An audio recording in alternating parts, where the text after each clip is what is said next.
Bonjour à tous et bienvenue sur cette chaîne de révision en histoire géo et EMC. Donc, je vais proposer sur cette chaîne des cours commentés sur la préparation au brevet, mais aussi pour les élèves qui préparent le bac.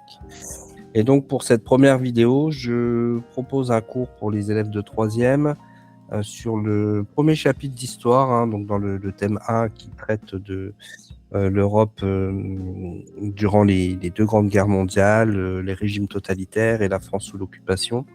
On va commencer par le premier chapitre, donc civil et militaire dans la Première Guerre mondiale 1914-1918. Donc on va voir ce que vous devez retenir sur ce qu'on a appelé la Grande Guerre. Et on commence par cette citation de Paul Valéry. La guerre, un massacre de gens qui ne se connaissent pas, au profit de gens qui se connaissent mais qui ne se massacrent pas. Ça résume un peu ce qui s'est passé durant les différentes guerres. Alors, la Grande Guerre, matrice du XXe siècle, les historiens font démarrer le XXe siècle avec la Première Guerre mondiale, puisque c'est un réel tournant et ça va conditionner vraiment tout ce qui se passe par la suite durant le XXe siècle. Donc, c'est un conflit qui marque une rupture fondamentale. C'est la première véritable guerre totale et on va voir justement ce que vous devez retenir sur ce concept de guerre totale. C'est une guerre qui engage toute la société d'un point de vue économique, d'un point de vue social, d'un point de vue moral et bien entendu d'un point de vue militaire et qui va radicalement transformer l'Europe et le monde. Donc la problématique officielle, comment la Grande Guerre a-t-elle bouleversé les États et les sociétés, et on verra qu'il y a eu un impact et sur les civils et sur les militaires. Et on va d'abord commencer par le déclenchement de ce conflit. Donc vous pouvez au brevet être interrogé sur les éléments déclencheurs de la Première Guerre mondiale. Donc il faut savoir que l'Europe en 1914 est déjà un continent sous tension depuis pas mal d'années, qu'il y a des rivalités entre les grandes puissances et notamment les puissances coloniales. Et donc il y a déjà des conflits entre Britanniques, Allemands, Français sur la question coloniale. Il y a aussi une course à l'armement industriel dans tous les pays et des systèmes d'alliances qui se solidifient. Donc, vous devez connaître les systèmes d'alliance, puisque c'est ces systèmes d'alliance, en fait, qui vont entraîner tout le monde dans la guerre. Donc, vous avez d'un côté la triple alliance, donc avec l'Allemagne, l'Autriche-Hongrie et au départ l'Italie qui changera de camp. Et puis, de l'autre côté, la triple entente avec le Royaume-Uni, la France et l'Empire russe. Et donc, qu'est-ce qui déclenche ce conflit? C'est le 28 juin 1914, donc ça, c'est une date à retenir. C'est l'attentat de Sarajevo, donc un terroriste serbe du groupe La Main Noire, appelé Gravilo Princip, va assassiner l'héritier de la couronne d'Autriche-Hongrie, donc François Ferdinand. Et donc, par cet événement, un engrenage ensuite va entraîner tout le monde par le jeu des alliances dans la guerre. Suite à cet événement, alors je vous conseille d'aller voir les vidéos, les extraits de la série Apocalypse. Donc c'est une série que vous pouvez trouver sur France Télé ou sur YouTube, qui montre des images de la guerre en couleur et qui parcourt tous les thèmes du programme de 3e quasiment en histoire. Vous avez Apocalypse, la Première Guerre mondiale, Apocalypse sur Hitler et la montée du nazisme. Vous avez aussi des épisodes sur Staline, toute la Seconde Guerre mondiale, et puis l'après, le monde après 1945, ce qui est au programme du thème 2 en classe de 3e. Donc, pour vous représenter les événements, c'est quand même bien de voir ces images, c'est extrêmement intéressant. Ça vous met dans l'ambiance de l'époque et puis ça vous permet de retenir plus facilement les choses. Donc, François Ferdinand est assassiné. Conséquence, l'Autriche-Hongrie déclare la guerre à la Serbie. La Russie, considérée comme protectrice des Slaves, évidemment, se mobilise. Et l'Allemagne, qui est alliée à l'Autriche, va déclarer la guerre à la Russie, puis à la France. Le Royaume-Uni, forcément, entre en guerre lorsque l'Allemagne va envahir la Belgique. Et donc, vous avez les principales puissances de l'époque qui rentrent en guerre. Et donc, vous voyez, l'assassinat d'une personne va déclencher un conflit sans précédent qui va durer 4 ans. Donc, retenez ici pour le brevet l'élément déclencheur et le mécanisme des alliances. Donc après, évidemment, hein, la chronologie de la Grande Guerre, vous devez la connaître. On ne vous demande pas de connaître les dates de toutes les batailles, de tous les événements, tant il y a eu des événements, mais des événements majeurs, les tournants, les moments décisifs. Donc, 28 juin 14, assassinat de François Ferdinand, puis la guerre démarre. La guerre démarre par ce qu'on va appeler une guerre de mouvement, hein. Les armées avancent, hein, les Allemands gagnent du terrain, mais le front, pardon, les deux fronts, hein, il y aura un front à l'ouest et à l'est, vont se figer. Et donc, jusque quasiment la fin, hein, de cette Première Guerre mondiale, on est dans une guerre de position, hein. Vos profs vous ont certainement expliqué, guerre de mouvement, guerre de position. La guerre de position, c'est c'est la guerre des tranchées. Donc, les soldats, hein, s'enlisent, hein, dans les tranchées à partir de la fin 1914. Et puis ensuite, c'est le déchaînement. Le déchaînement de violence, hein. La Première Guerre mondiale, elle est caractérisée par des batailles extrêmement meurtrières, hein, qu'on a appelées des boucheries. Alors, il y en a plusieurs, hein, de connus, notamment le chemin des dames. Probablement que si vous êtes interrogé sur une bataille, que vous avez des études de documents, il y a de grandes chances que ça soit sur la bataille de Verdun, qui est un peu le symbole de cette Première Guerre mondiale, avec 300 000 morts et 400 000 blessés.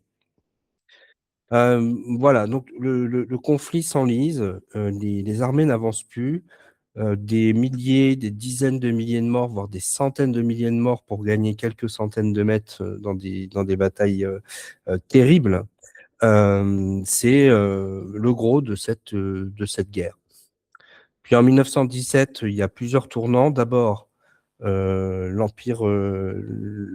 révolutions russes font que l'Empire russe s'effondre, et donc la Russie se retire, qui devient l'URSS par la suite, se retire du conflit, et les États-Unis rentrent en guerre aux côtés de la Triple Alliance. Et donc là, c'est l'année des tournants. Donc, vous devez retenir ces deux événements-là. Les Russes qui quittent le conflit suite aux révolutions internes. Et puis ça, ce sera développé dans un autre chapitre. Et puis l'entrée en guerre des Américains aux côtés des Anglais et des Français notamment, puis les Italiens qui vont rejoindre aussi cette alliance.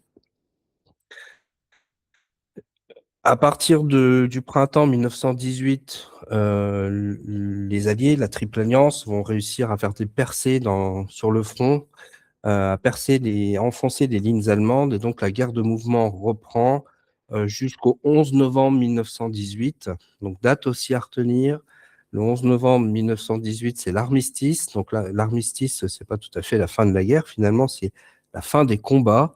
Donc on signe cet arrêt des combats avec la capitulation allemande à Rotonde, donc dans ce fameux wagon qui sera réutilisé par Hitler en guise de vengeance en 1940. Mais ça, on y reviendra. Donc ensuite, le bilan de la guerre, hein, faut maîtriser aussi, donc je vais détailler après. Et le traité de Versailles, le fameux traité de Versailles, hein, 28 juin 1919, vous pouvez très bien avoir des extraits des exigences des Alliés face aux Allemands, qui seront considérés comme les seuls responsables de la guerre et des dégâts humains et matériels causés. Donc le traité qui va coûter extrêmement cher aux Allemands, et ce sont d'ailleurs les Français, par l'intermédiaire de Clémenceau, qui sont les plus durs avec les Allemands. Les Allemands considéreront ce traité comme un véritable diktat et Hitler, plus tard, notamment lors de ses campagnes politiques pour accéder au pouvoir, s'en servira hein, comme argument politique pour prendre le pouvoir en Allemagne. Donc, voilà, ces dates-là, hein, le déclenchement de la guerre, des exemples de bataille, savoir distinguer guerre de mouvement, guerre de position, euh, les deux tournants de la guerre, l'armistice, le traité de Versailles. Voilà, donc avant toute chose, évidemment, en histoire, hein, il faut savoir se repérer. Donc, les grands repères de la Première Guerre mondiale, vous devez les réviser. Alors, pour rentrer un peu plus dans les détails hein, sur ces deux tournants, donc les États-Unis rentrent en guerre aux côtés des Anglais et des Français en avril 1917. Alors, c'est pas la grande armée américaine telle qu'on la connaît aujourd'hui. Hein. L'Amérique, à l'époque, est déjà la première puissance industrielle du monde, ça ne fait aucun doute. Donc, elle va apporter sa force logistique industrielle. Il y a des soldats américains qui débarquent, hein, mais pas en nombre très important. Finalement, il y a 100 000 soldats américains qui débarquent, comparé aux milliers de soldats, hein, parce que la Première Guerre, c'est des armées de plusieurs milliers de soldats. Hein. C'est gigantesque. C'est pas, et puis en plus, ils n'étaient pas forcément très bien équipés. Hein. Il n'y avait pas de véritable casque qui les protégeait, par exemple, hein, des éclats d'obus, des balles qui sifflaient sur le champ de bataille. Donc, ils apportent leur logistique et ça va avoir un impact, évidemment, qui va contribuer en partie à l'avantage des alliés franco-britanniques. Donc, à connaître. Bon, connaître aussi le dirigeant de l'époque, hein, bien sûr, hein, qui jouera un rôle majeur aussi dans d'autres éléments que vous allez voir dans d'autres cours, notamment la création de la SDN, c'est Woodrow Wilson, hein, donc le président des États-Unis. Deuxième moment de rupture, donc c'est les fameuses révolutions russes avec les bolcheviks hein, qui vont s'emparer du pouvoir et qui vont, eux, décider de se retirer de la guerre. Et donc, le front Est est totalement libéré. Donc, il y a des soldats allemands qui vont revenir sur le front de l'Ouest. Voilà. Et puis, 1918-1919, donc vers la victoire et une paix fragile, pardon, loin d'être facile. Donc, reprise de la guerre de mouvement en mars 1918. Donc, les soldats avancent, hein, sont plus figés dans leurs tranchées. Donc, les Allemands vont tenter de dernières offensives. Ça va être un véritable échec. Et la contre-offensive, par contre, des Alliés, notamment avec de nouveaux équipements comme les chars, hein, c'est l'apparition des chars. La Première Guerre mondiale, c'est aussi une guerre d'innovation, la première vraie guerre d'innovation technologique avec les premiers véritables combats aériens, évidemment l'industrie du bombardement avec les obus. Enfin, je vous donnerai des chiffres sur Verdun, par exemple, et puis les chars, les fameux chars qui vont enfoncer les lignes. 11 novembre 1918, armistice, retenez bien. Bon, je répète, mais de toute façon, c'est comme ça quand on révise, hein, il faut répéter les dates très régulièrement pour les retenir. Il y a tellement de choses à retenir en classe de troisième. Et puis, ce fameux diktat, hein, le traité de Versailles, qui va imposer des conditions extrêmement dures aux Allemands. Et donc, si jamais vous avez un développement construit, parce que vous avez toujours une partie développement construit en histoire ou en géo, donc si vous tombez sur la Première Guerre, vous pouvez très bien avoir ce développement construit-là. Présenter le bilan de la guerre.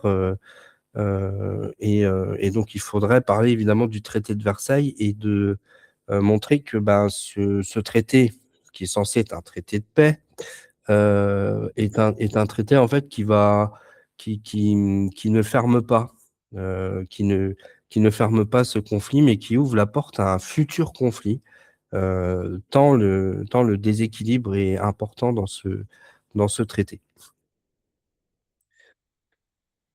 Voilà. Alors, Après, évidemment, qui dit Première Guerre mondiale dit conditions de vie dans les tranchées. Donc, les soldats de la Première Guerre mondiale, hein, les poilus, ont vécu un véritable calvaire, hein, dans les tranchées. Donc, vous pouvez aussi avoir comme document au brevet, et ça, je pense que vos profs vous l'ont fait étudier, une lettre d'un soldat français, par exemple, hein, qui écrit vers l'arrière. Alors, il y avait la censure, évidemment, à l'époque, mais il y a quand même quelques lettres qui sont passées, puis qui nous sont parvenues en tant que source, où les soldats expliquent les conditions de vie dans les tranchées. Donc les tranchées, hein, ce sont ces fameux fossés qui sont creusés dans le sol où les soldats prennent position face à la tranchée adverse. Alors il y a plusieurs niveaux de tranchées. Vous avez peut-être vu un schéma avec, par exemple, un niveau de trois tranchées avec des tranchées plus en avant du front et puis plus vers l'arrière du front. Et donc les soldats font des allers-retours vers le théâtre des combats en passant par ce qu'on appelle des boyaux, hein, qui reliaient les différentes tranchées. Donc là, pour vous rendre compte des conditions de vie, là aussi, je vous conseille, hein, de regarder cette série Apocalypse, où on voit, hein, des images des soldats en couleur en plus, hein, c'est vraiment très bien fait. Là, par exemple, hein, vous avez un soldat français, donc dans sa tranchée, qui, pour dormir, bah, s'est confectionné une espèce de cage. Pourquoi? Bah, parce que les soldats vivaient avec les rats dans les tranchées. Donc, c'était pour éviter d'être grignotés par les rats. C'est un exemple très concret des conditions de vie. Donc, à cela s'ajoute le froid. Les hivers 1915, 1916, 1917 sont extrêmement rudes, avec parfois des -30. Hein, le front est sur le nord-est, hein, de la France.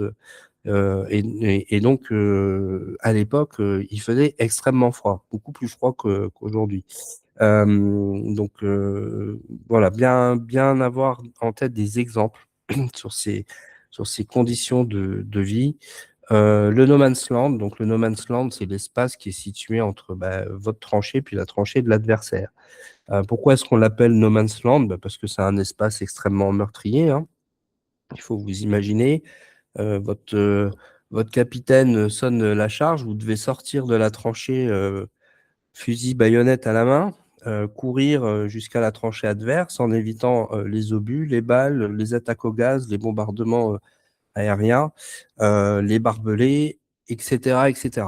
Donc c'est pour ça qu'on l'appelle No Man's Land, parce que c'est un espace de mort, en fait, hein, où la plupart des soldats qui sortaient des tranchées avaient une espérance de vie extrêmement faible.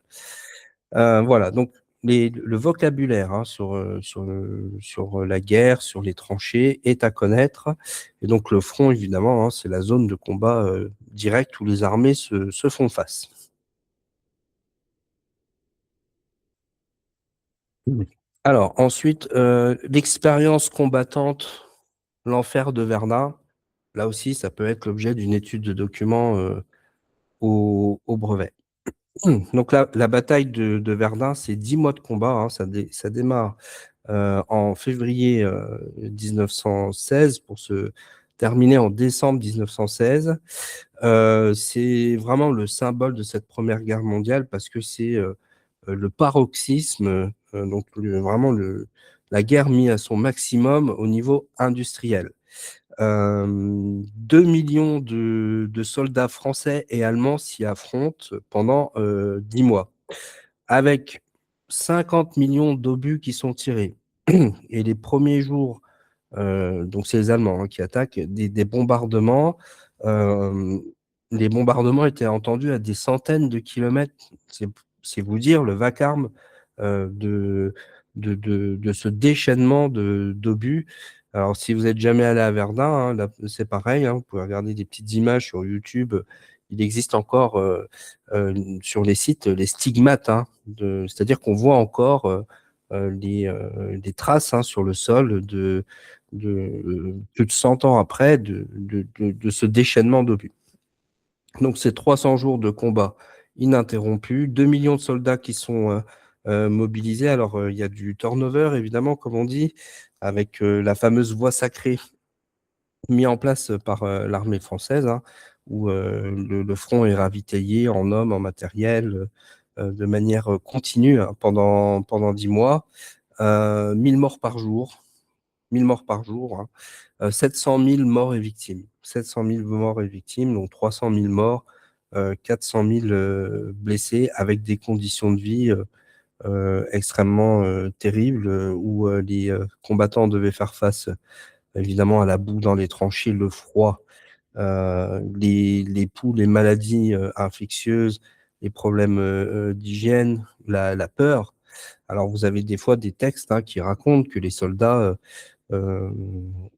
disposaient en fait d'alcool à volonté, bah, parce que pour sortir de la tranchée, fallait plus être vraiment très lucide, pour, dépasser, cette peur. Et puis les nouvelles technologies meurtrières, hein, tout à l'heure je vous ai dit, la Première Guerre mondiale, c'est une guerre d'innovation. Eh ben oui, vous avez, des masques à gaz que vous devez, utiliser sur le champ de bataille, puisque c'est les premières attaques au gaz, premières attaques chimiques, hein. Les mitrailleuses, les lance-flammes, hein, les Allemands, les nettoyaient les tranchées adverses aux lance-flammes, et quand on dit nettoyer, vous comprenez bien ce que je veux dire. Les grenades, j'en passe et des meilleurs. Voilà, donc fort possible que vous ayez, un document, sur la bataille de Verdun si vous tombez sur la Première Guerre mondiale.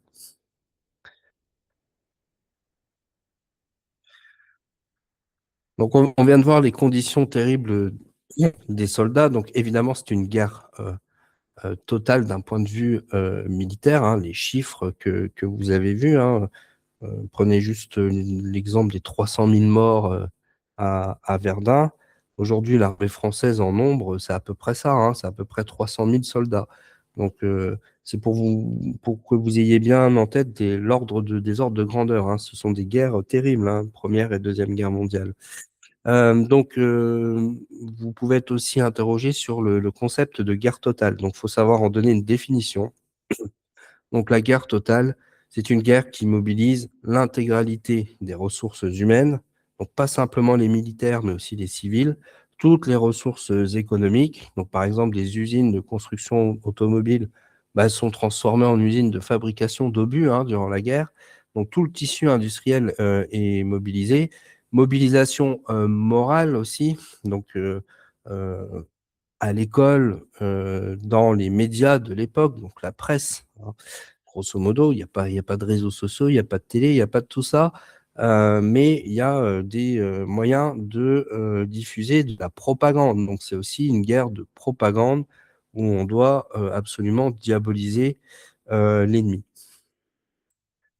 Donc on est là dans une véritable guerre totale.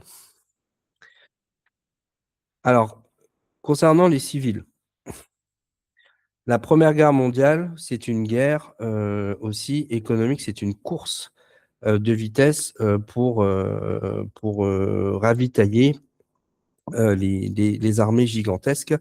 Et donc vous avez par exemple, bah, les femmes qui sont mobilisées, pour la production d'armes, donc on appellera les munitionnettes, et donc qui remplacent les hommes qui sont partis au front. Alors elles les remplacent à l'usine, elles les remplacent aussi dans les champs, elles font en fait fonctionner toute la société, pendant que, la plupart des hommes sont partis, au front. Donc on assiste durant cette Première Guerre mondiale à une reconversion industrielle massive, hein. Donc, toutes les productions habituelles, donc, bah, notamment, les automobiles, étaient réquisitionnées pour devenir des usines d'armement. Mobilisation des esprits et des souffrances, donc c'est un conflit aussi de propagande et de contrôle des opinions. Donc vous avez, ce qu'on appelle le narratif de la guerre, hein, qui est, mis en valeur, dans les journaux de l'époque, qui est le média de référence à l'époque, hein, c'est la presse écrite. Donc l'État va utiliser à la fois la censure et la propagande pour maintenir, la nation dans un esprit de guerre et cultiver le patriotisme.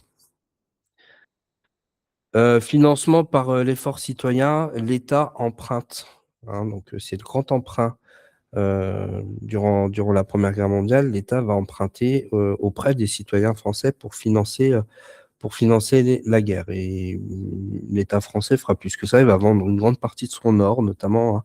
Donc la Première Guerre mondiale, c'est aussi un transfert de richesses des puissances européennes vers les États-Unis, hein. L'Europe perd son leadership après cette fameuse guerre qui a ruiné toutes les sociétés européennes.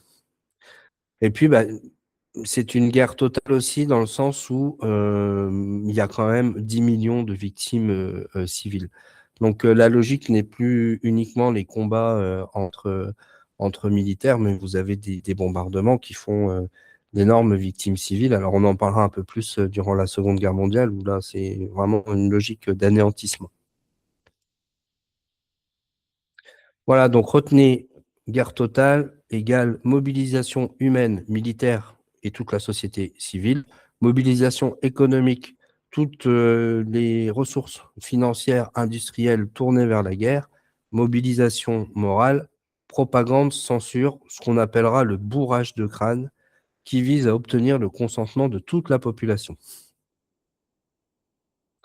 Voilà, donc là aussi, bah, quelques exemples sur YouTube que vous pouvez trouver. Par exemple, une vidéo sur les munitionnettes, les femmes qui se sont fortement mobilisées durant cette guerre. Voilà pour cette partie guerre totale. Donc la Première Guerre mondiale, c'est aussi une guerre qui est particulière au regard des guerres précédentes parce qu'elle va faire beaucoup de victimes civiles. Pour le brevet, vous pouvez être interrogé aussi sur le génocide des Arméniens. Alors, savoir d'abord définir ce qu'est un génocide. Donc, un génocide, c'est une extermination systématique d'une population en fonction de sa race, de son appartenance à telle nation. Donc, c'est ce qui est arrivé aux Arméniens durant la Première Guerre mondiale, hein, qui ont été massacrés par l'Empire ottoman, avec des estimations qui vont de 1,2 à 1,5 million de victimes. Les populations arméniennes vont être dans un premier temps déportées, et on appellera ces déportations les marches de la mort, à travers le désert en Syrie, avec des conditions effroyables, et beaucoup d'Arméniens meurent durant cette déportation, avant même d'arriver dans les camps terribles qui avaient été construits par l'Empire ottoman. Donc vous pouvez avoir un document sur cette partie du cours. C'est le premier génocide, hein, du XXe siècle. Donc savoir définir génocide, avoir les chiffres, savoir citer les marches de la mort et expliquer qu'il y a aussi des camps de travaux forcés, hein, qui étaient construits euh, pour y enfermer les populations arméniennes. Voilà, il y a aussi quelques vidéos sur YouTube sur le sujet.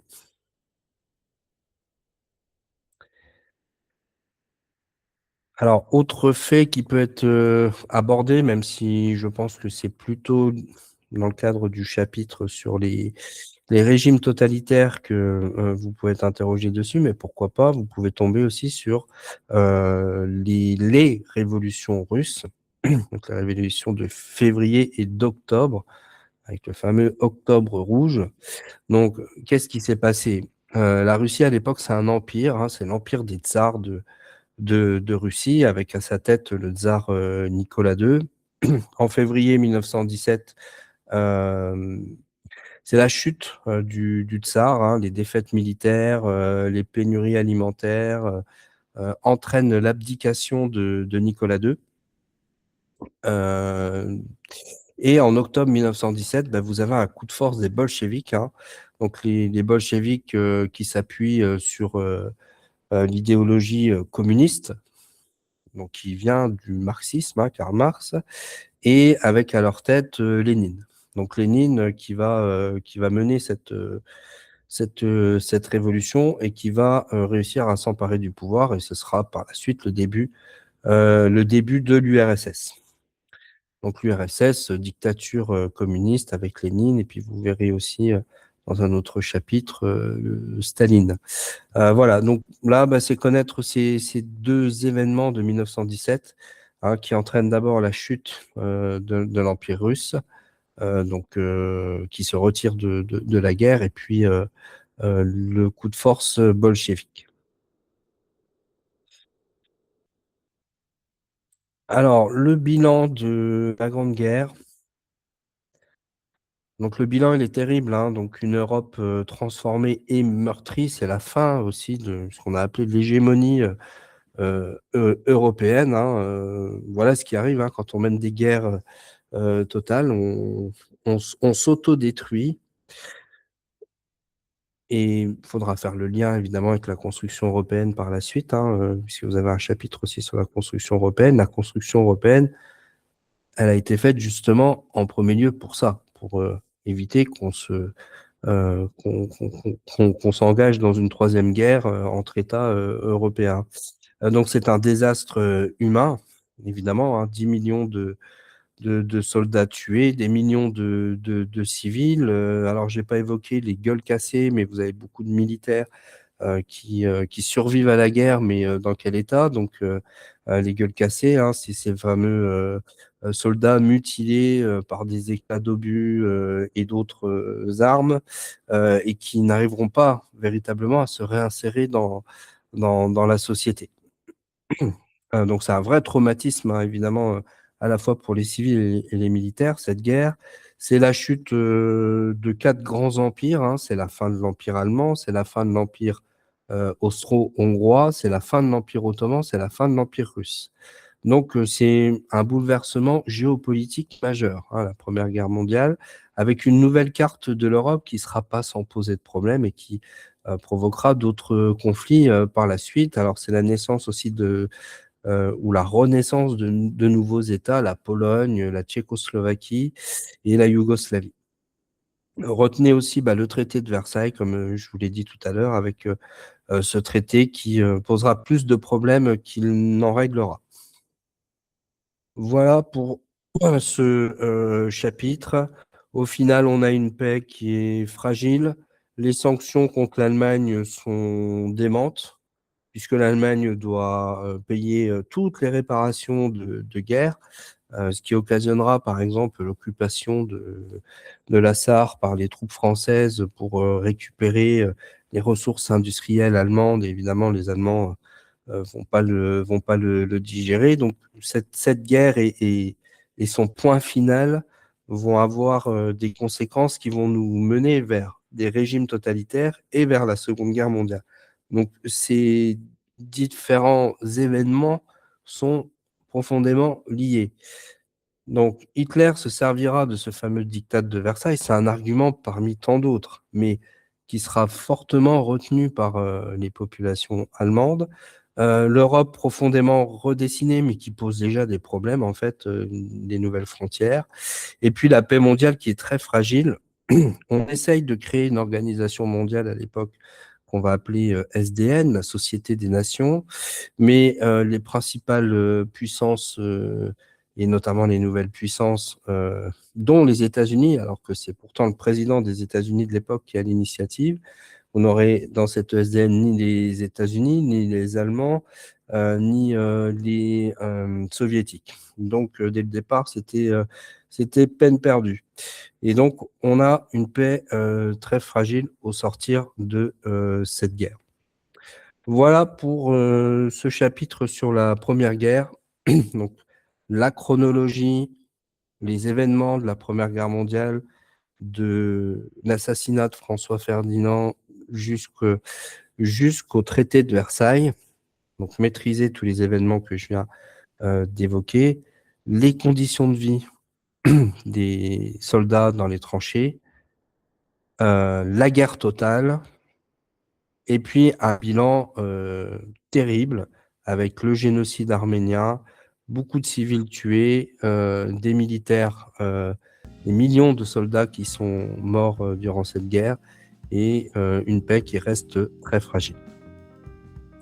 Voilà pour ce premier cours. Alors si vous avez des questions, n'hésitez pas à m'envoyer des commentaires.